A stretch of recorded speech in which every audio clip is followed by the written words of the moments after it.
This episode is brought to you by Wanda C. Williams. Aloha, Wanda here. Thank you so much for listening to this episode of Soul Speak. Enjoy. Too many mamas feel alone, isolated, or are suffering in silence. They exert so much energy in being everything and everyone for their family. Frequently neglecting their own needs, dreams, and desires, they put taking care of themselves last on the to-do list. They can often be their own worst critic and have the scars of perfectionism, doubt, and shame to prove it. Without the support and someone helping them navigate the highs and lows of motherhood while building a business, judgment starts to creep in. Self-expectations distort, and you stop filling yourself up and instead give and do more. Motherhood and building a thriving business is a dream and goal for many.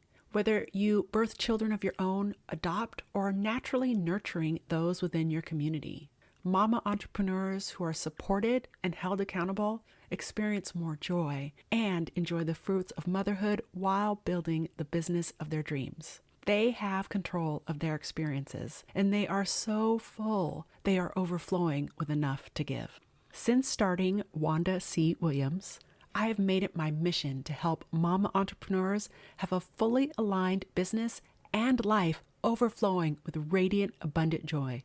And that is why I've created the Joyful Sage Club. The Joyful Sage Club is dedicated to help you conquer the emotional roller coaster of parenting teen to adult children while building a business. Help avoid the common mistakes, stop being what others expect you to be, and help you connect with your inner being and higher self. Taking the words of the late beautiful soul Maya Angelou, I want to be proud when I see you coming. I wish for you to be so full you are overflowing. Hey, I'm so excited for another episode of Soul Speak. I have a very, very special guest, and I will let her introduce herself. Lisa Callahan. I live in LA. I have two kids, a 18-year-old son and a 14-year-old daughter. And we know each other as colleagues. We do. And so another question I always like to ask, just to give a little flavor, spice to a little bit about ourselves, right? Because I always believe we're more than what we do. Yep. So if you were to pick one of Snow White's 7 dwarfs to best describe you, which would it be? So I know many forget who they are. So there's Apple, Doc, Dopey, Grumpy, Happy, Sleepy, or Sneezy. I'm going to go with happy because I am usually very smiley and very happy and very like all the time. I also do love to sleep though. So maybe a combo? A combo. I find it depends on the day. Exactly. On the day, and it could be multiple dwarfs within a day. True. That is a very good point. Yes, Grumpy has definitely shown up in my life as of late. Yeah. Yeah. Unfortunate. All right. So here is the tough question of all. What would you say is your greatest mama superpower? I love this question. I would say, you know what? I just believe in my kids. And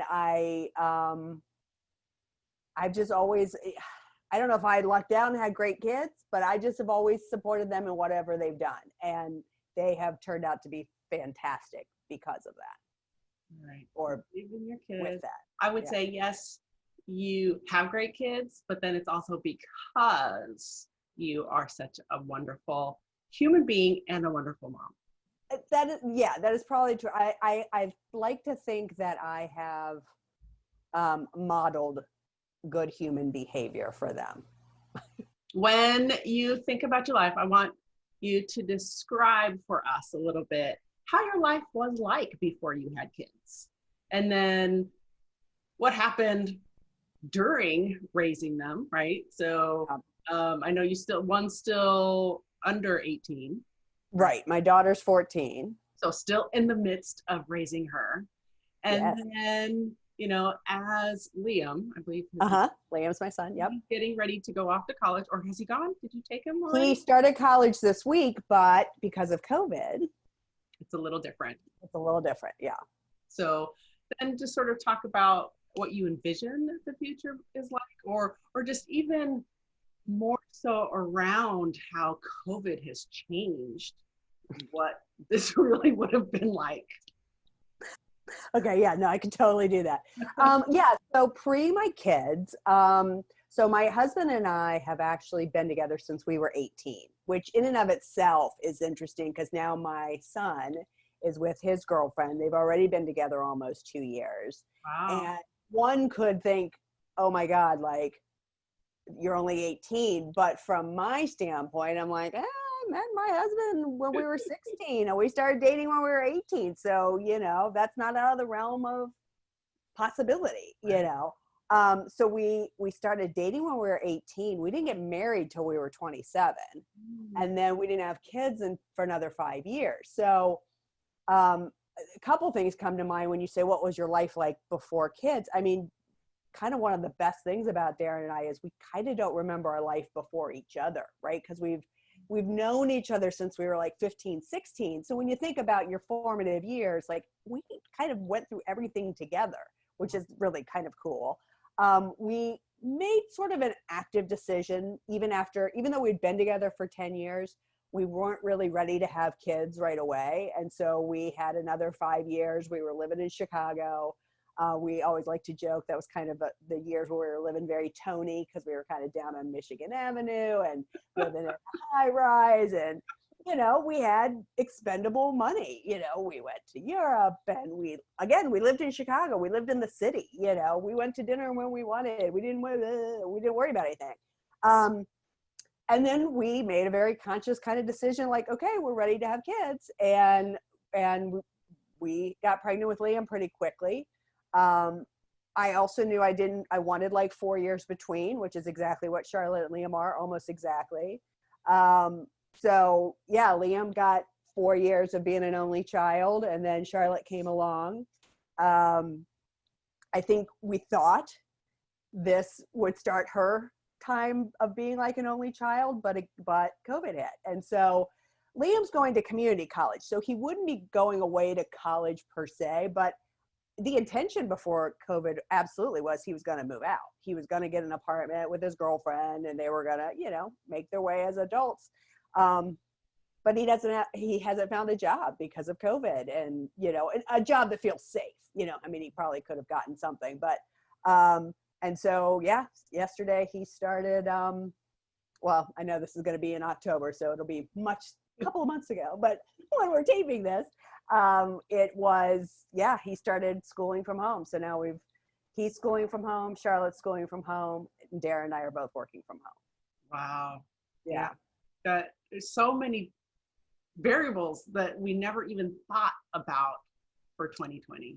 I mean, I often think like my son got married last year. And then it was sort of like, oh my gosh, could you imagine if he just waited a year? And then it's like, oh, he graduated, I think he graduated college 2-3 years ago. My memory gets fuzzy.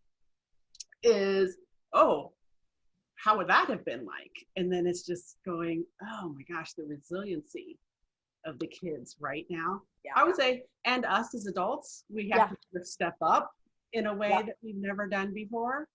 Step up and let go. I mean, I think I would say for me, because my kids are older, I don't know that I necessarily have to step up. I feel really lucky that they're the ages they are because they are able to do it on their own. And they're both pretty driven and they like routine. So like being in school for them, it's like, okay, they know they're in school, they've got class, they got homework, blah, blah, blah. I know I'm really like, that's really great that they're like that. So for me, it's like letting go of the fact that, Liam didn't get to graduate high school. Not in the traditional sense. We did it on the couch, sitting in the living room, and so I had to, and same with Charlotte, like it was 8th grade, but still like they had a ceremony. She had a cap and gown. None of that happened. So it's for me, it's a little bit of like letting go of those things that I'll never get back. They'll never get back, whereas I think parents with little kids are probably feeling that need to step up because they've got to learn how to teach them and manage time and all that and live their regular life. Can you imagine having to not only work at home, but then help become teacher assistant as well. I don't know if you saw this, but I saw a little chyron on the news the other day that the World Economic Forum said this is the worst thing to happen to gender equality in over a decade. Wow.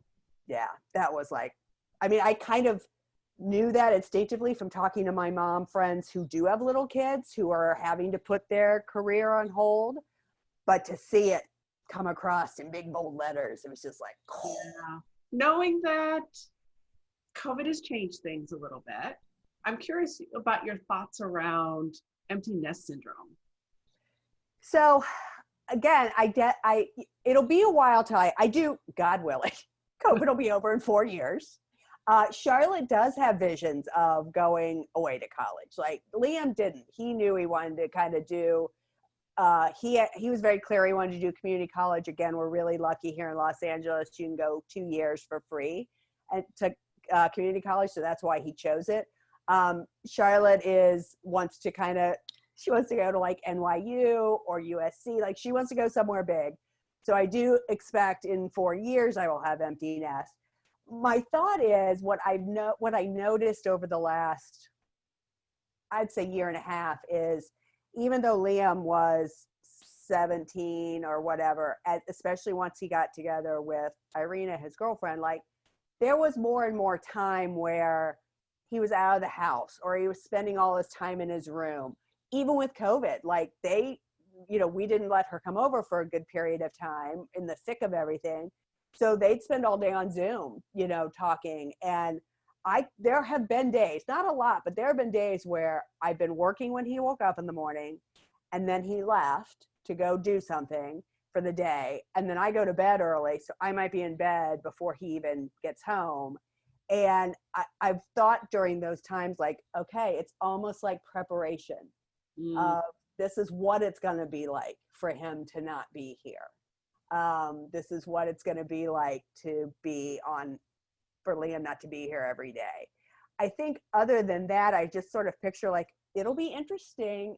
And again, maybe COVID's been a prep for this, to have all this time back with Darren, to have gone 15 years, just the two of us. And then 22 years where we had kids in the house.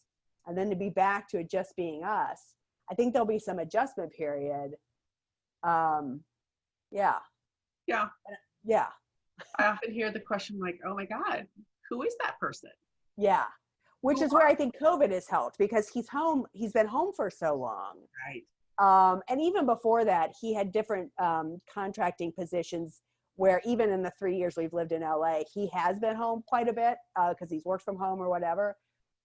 So if that somehow would continue in bits and spurts, it might not feel quite as weird as if it had just been a normal life, where you're at work all the time.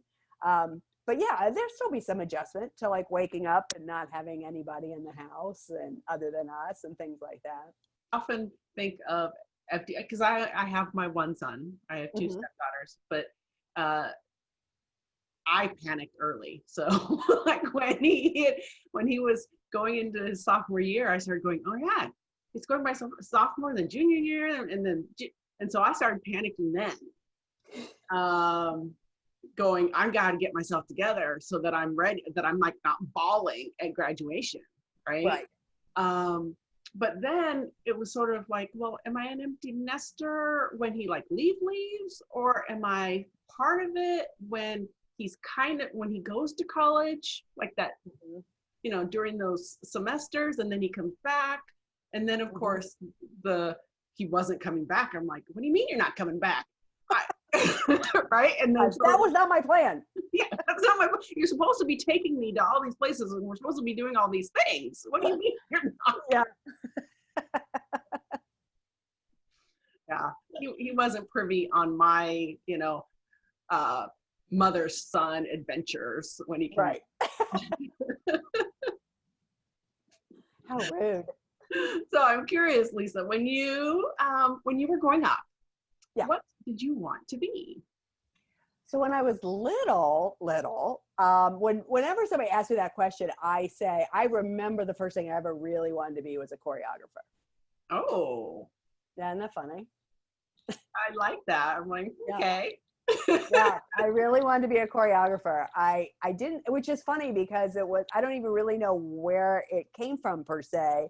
I liked to dance, but I only took ballet for a couple of years. I mean, it wasn't, my daughter actually, when we lived in Chicago, was a champion Irish dancer. So she took her career much further. When we got out here, she switched to acting, but yeah, she took it much farther than I ever did, but that was what I wanted to be. Okay. So did you always know you wanted to be a mom? No. No, in fact, my mom would tell you that she really did not think that I would ever have kids. I was never much of a babysitter. I still would argue that I'm not a big fan of other people's kids. If your kid is cool, I love them. Like I adore my son's girlfriend. But if your kid is like, if it's not a good match for me, I'm probably not a big fan. And weirdly, we got pregnant right before September 11th. So I did not know I was pregnant September 11th, but when it happened, I thought I had a very distinct thought of, if I'm not pregnant now, I'm not getting pregnant because I'm not bringing a kid into this world. Luckily, I was pregnant. And whatever, yay, because Liam's here. But my mom really never thought I would have kids. But it was just like anything else. It was like when I made the decision, it was perfect. He was perfect. Charlotte was perfect. I mean, it was just exactly the way it was supposed to be. Beautiful. So what challenges, if any, did you have sort of balancing your personal goals, professional goals with raising your family? I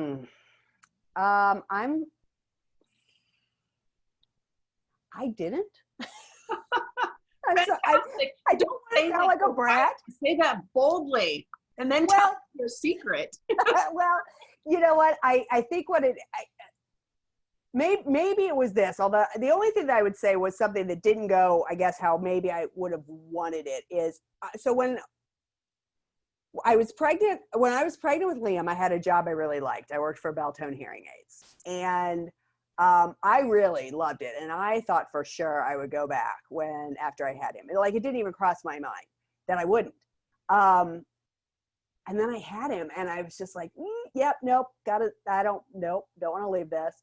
I did go back to work, but I only stayed work. I ended up quitting.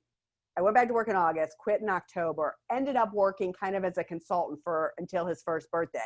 Then I took about a year and a half off. And in that process, I went to Weight Watchers, lost weight, and I started working for Weight Watchers, which really worked out well for me. And this is where I say I didn't have any challenges, because I could work when Liam was little. I just did 1 or 2 meetings that I did him either at night or on the weekends when my husband was home. Then when Charlotte got older, that's when I started working more full time for them, and I could work during school hours.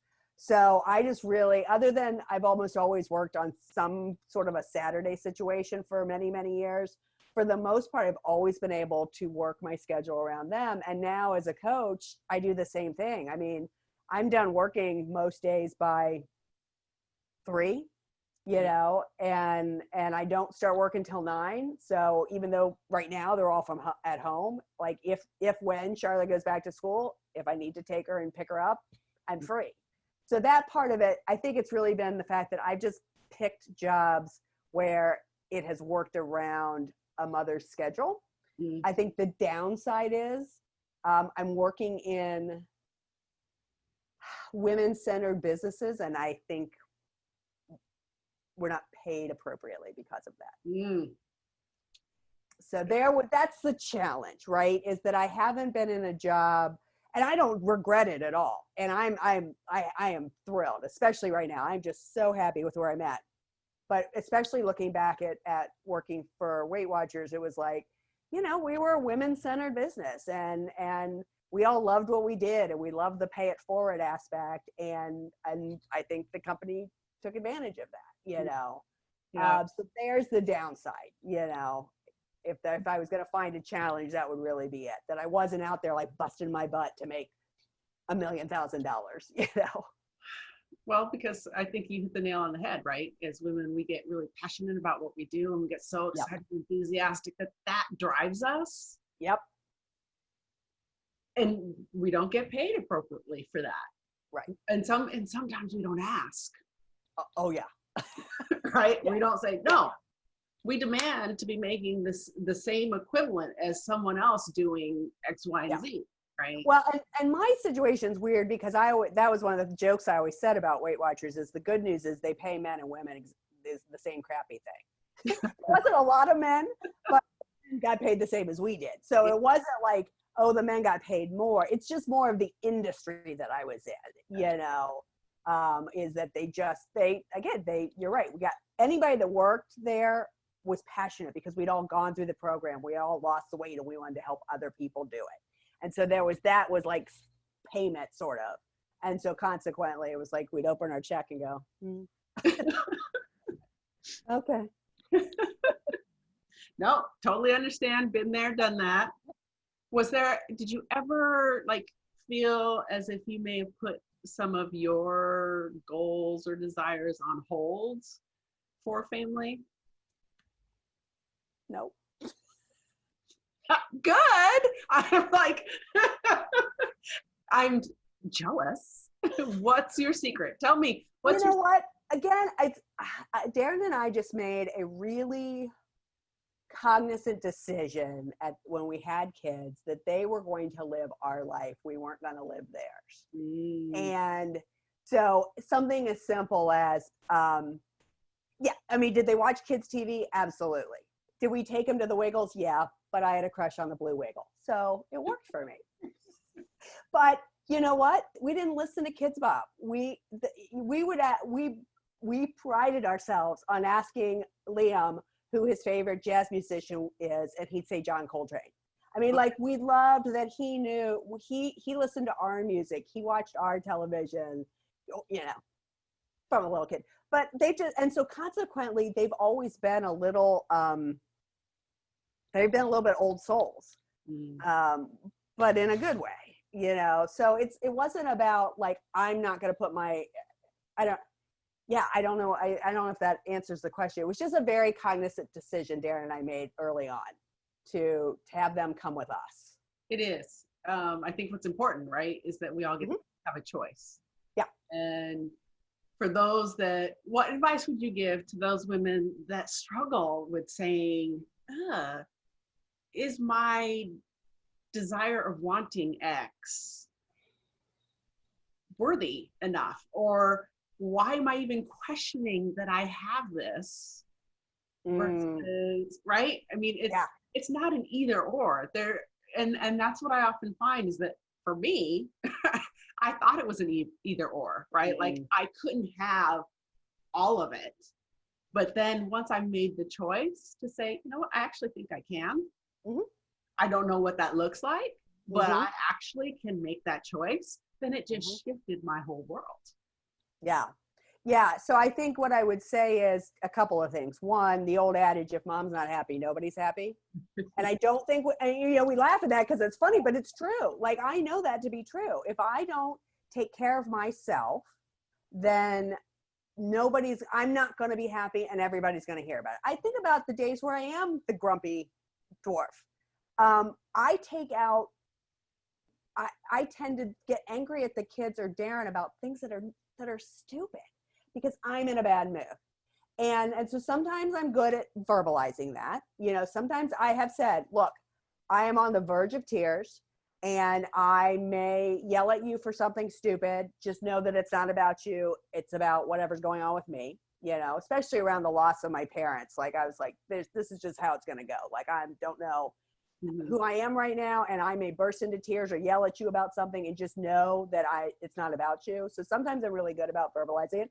Sometimes I'm not. Sometimes I'm just crabby, So the first thing is that taking care of yourself is actually taking care of everybody else. Because once you've taken care of yourself, it's a lot easier to show up for your family.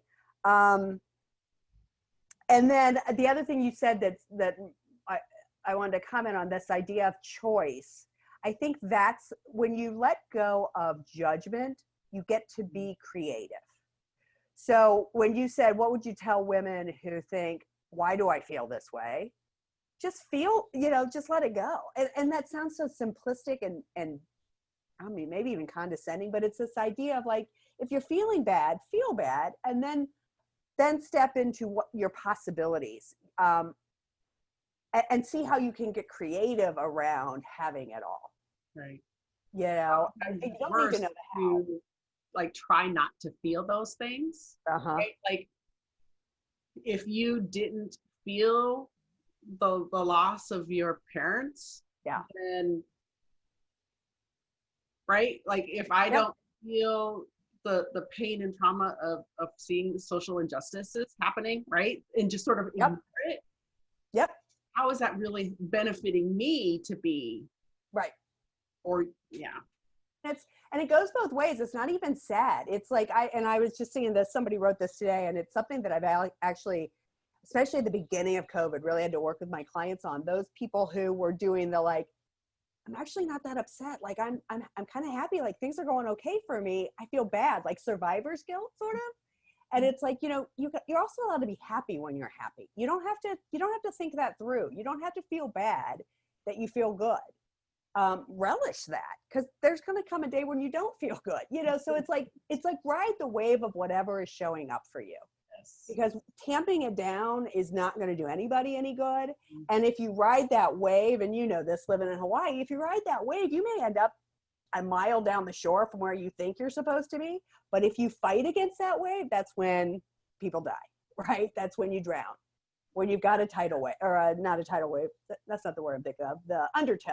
Yeah. That's what I always think of. It's like, ride the wave. You'll show up where you show up. You'll be able to get up out of the ocean and walk to shore, versus like, no, I'm not going to feel this way. And the next thing you know, you're exhausted. Exactly where I am. And it's like, you're not. Yeah, exactly. How would you describe who you are? With all your life experience, being a mom, and then what keeps you connected to your sense of self? That's a good question. I don't have a ready answer for that one. Let's see. How do I describe who I am? You know what? I think I am somebody who, and this is actually one of my affirmations that I say every day. I am strong, I am confident, and I reach all my goals. It is an affirmation that I recently read somewhere, and I was like, holy moly, that is me. I am strong, I am confident, I do reach all my goals. I stay connected to that with self-care. I mean, many people would look at my schedule and think, you get up at 5 and you go to bed at 8:30. Well, that's weird. But that's how I take care of myself. I get up, I get my workouts in, I get my meditation in, I get all my stuff done before everybody else gets up. Then I get to be present with them throughout the day. Would everybody love for me to stay awake a little later at night? Maybe. But that's just, I go to bed. That's just how I take care of myself. That's how I get my sleep in, So I think it's really about taking care of myself, not feeling selfish that I'm taking care of myself, just knowing that it's part of what I have to do to survive and to be present for my family. Beautiful. Yeah. So has there been times where you realized you're misaligned and need to maybe take extra care of yourself or do other things to say, oh, wait a minute, I'm a little disconnected to who I am? And in those times, what do you do? Yeah, it's a good question. I would say I know I'm misaligned when I don't feel good. Like there's and this is only something I've learned in the last few years, but there's a very definite sense of like, I'm like, why don't I feel right? Like sometimes something will happen and then I get distracted and then I sit and I'm like, something doesn't feel right. Why do I feel anxious, or why do I feel? And then I have to sort of sit and think about it and maybe work my way through it. So I think it's an awareness that I'm not feeling right, that I'm not, because that's, to me, it's just very clear. If I don't there's something physically that happens to me that I'm like, okay, I'm not in alignment. Something's not right now. It starts with a physical sort of awareness, a trigger that lets you know something's off. Yeah, it feels like anxiety or just something just feels, and I signal here because I feel this like unease, and so it's about when I notice that, trying to figure out what it is. Sometimes it's just remembering, oh, that's right, that happened and I didn't like that, or whatever, maybe I need to stop watching so much news for a little bit or something like that. I mean, it's really hard. No, totally get Talk all you. day about this stuff, so I'll let it go. But so yeah, I think I'm pretty good at catching it now, and it really is about just acknowledging whatever it is that's making me feel out of alignment, and then focusing on what makes me happy or And would what I you do. say it's a practice that you have cultivated once you started to realize that, ooh, the more I'm aware of how I'm feeling, the better I can be at taking care of myself, the better I can, do and show up and love and take care of. Mm-hmm. Yep. All right. Yeah. And it's just the quicker I'm getting better at acknowledging it quicker and not just going, ew, what feels bad, boop, and ignoring it, but trying to really remember what feels bad. Why am I feeling this way? So that I can like work through it and get back to what do I want versus what I don't want. Right. Totally love it. Which, brings me back to choice. Yeah, right? Totally. Yeah. Absolutely. Fantastic. Yeah. All right. So Lisa, what Yes. would be your number one life lesson that you would want to share with a new mom? A brand new mom, sleep when they sleep. Sleep when the baby sleeps? Sleep when the baby sleeps. That was the best advice I had gotten when I was pregnant. Yeah. And most moms hear that, right? Somebody always tells them that, especially a new mom who's got a lot of new moms around her. Somebody's going to tell her that, but I cannot explain how important that is. And I would say, not just as an infant, if even as a toddler and as they grow, if you're somebody who likes to take naps, take a nap when they take a nap. You can do laundry later. You can clean up the dishes later. You can do all that stuff later. You need to take care of yourself. And if it means taking a bath or taking a nap or reading a book, whatever it is, don't use their nap time as your work time. Use their nap time as your self-care time, whatever that means to you. Thank you. All right. So my final question for you, what brings you joy? You know what? It's going to sound hokey, and like you set me up to say this, but really hanging out with my kids totally does. And I think maybe this isn't advice, but I would say this to a mom too, because I say this to moms all the time. You go through these periods, right? They're cute as an infant, and then they're cute as a toddler. And then, and every time you think, oh God, I just don't want this time to end. The cool thing is every stage is cool. Mm-hmm. Do I miss a little snuggly bug daughter? Absolutely. But I love being able to have conversations with her. I love being able to watch television with her and laugh and watch stupid reality TV, go to protests. Like, I love being able to do all that stuff with her too. And that she's making her decisions to participate in that stuff now. So it's like, I love spending time with my family. And that has been the upside to COVID. I really I'm glad Liam's not gone. Yeah. I would definitely say every stage is special. Yeah. Right. And every stage has a challenge. They do that. Yes. You. Yeah, it does. But every stage is fun and has its own specialness to it for sure. Absolutely. Oh, fantastic. Yeah. Well, thank you so much, Lisa, for sharing your joy and your wisdom and happiness with us today. Thank you. Is there any last words of wisdom you'd like to share? Gosh, if you're a new mom, congratulations. How fun. Just love every moment of it because it does go by fast. I cannot believe I have an 18-year-old son. I'm sure you feel the same way. Yeah. All right. Well, thank you. You're welcome. That was fun.